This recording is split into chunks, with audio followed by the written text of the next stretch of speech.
Para mí significa pues relax y disfrutar de paisajes que en nuestra zona en Denia no tenemos. O sea, un clima totalmente diferente y paisajes totalmente opuestos. Sí.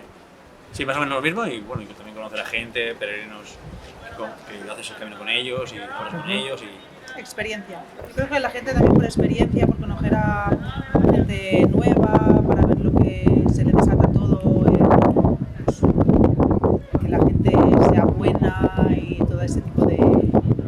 Hay muy buen rollo, ¿no? En el camino y todos son muy predispuestos a hacerlo y la verdad es que sí.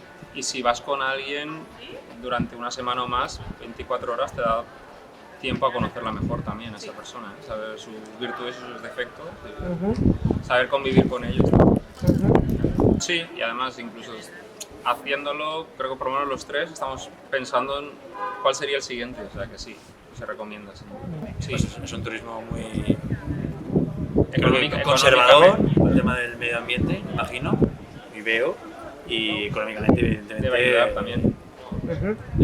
deja dinero a las pequeñas poblaciones que a lo mejor no pueden vivir. Al principio no, pero Tiene su encanto también, que sean rurales y pequeñas. tampoco pedimos mucho en el camino. Que es a lo que se viene, ¿no? A dejar cosas que diariamente necesitas sí o sí. Venimos aquí a ver que con lo poco que necesitas poder ir adelante. La gente se comporta bien, ¿eh? Para la gran mayoría de gente que viene está Muy muy cívica. cuidado.